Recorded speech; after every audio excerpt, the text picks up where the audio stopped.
Chain चाहिँ पहिलाभन्दा अलिकति चाहिँ चेन्ज देख्न पाइयो।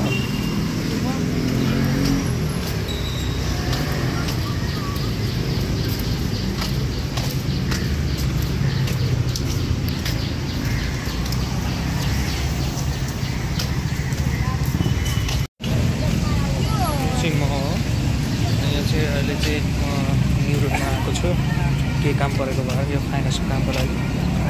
अनि परिवर्तन अलिकति परिवर्तन भएकै देखिन्छ।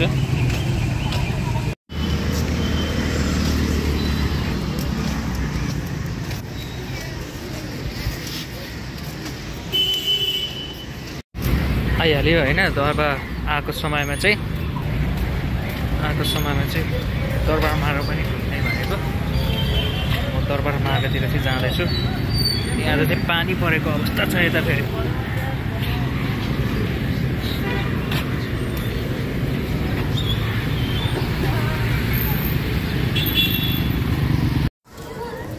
यो चाहिँ बसन्तपुरको टुरिस्ट एरिया है।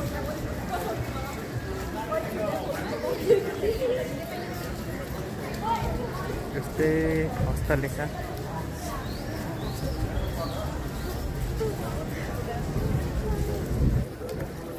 बालेन्सा आएपछि चाहिँ निकै नै परिवर्तन भएको रहेछ। म चाहिँ 4 वर्षमा चाहिँ आज पहिलोपटक आएको छु यता।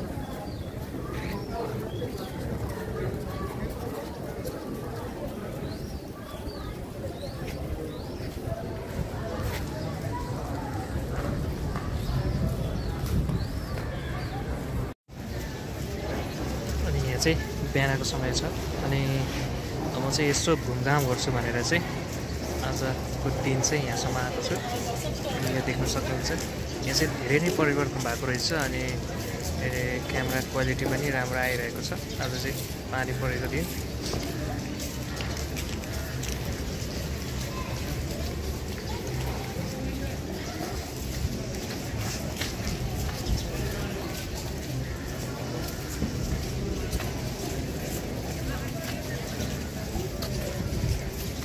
यो चाहिँ बसन्तपुर।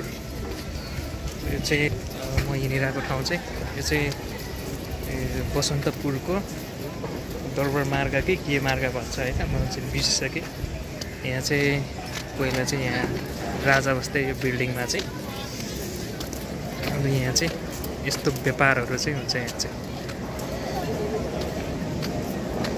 पनि सामानहरूको छ। यहाँ चाहिँ त्यस्तो खालको चाहिँ व्यापार हुन्छ। अनि यहाँ चाहिँ चाइनिजहरू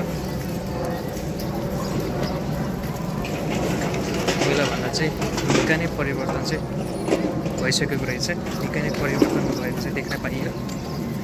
जे भए पनि खुसी लाग्यो। निकै नै धेरै परिवर्तन भएको रहेछ।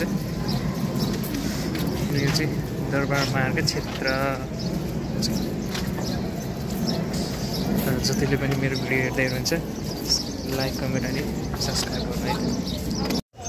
यो देख्न सक्नुहुन्छ यहाँ चाहिँ पछाडिपट्टि चाहिँ टुरिस्ट एरियाको चाहिँ मिटिङ भइरहेको छ। यिनीहरूको पनि के गर्ने सोच होला नि त।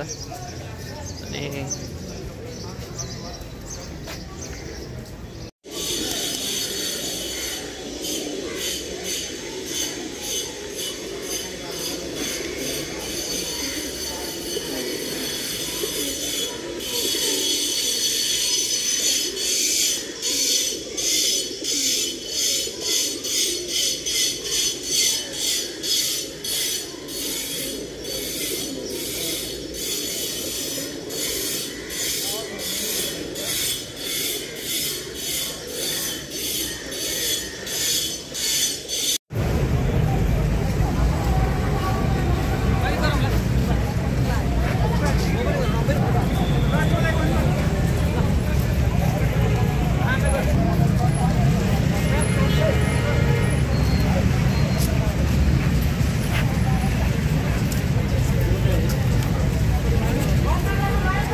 फाइनली धेरै समयपछि चाहिँ यो म्युजियममा पनि घुमियो।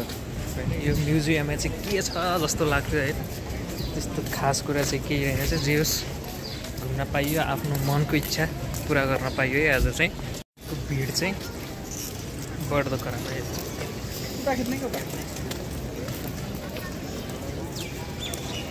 जे होस् पहिलाभन्दा चाहिँ अलिकति विकसितै भयो जस्तो लाग्यो मलाई चाहिँ देख्न सक्नुहुन्छ चहल पहल चाहिँ बढिसकेका छन्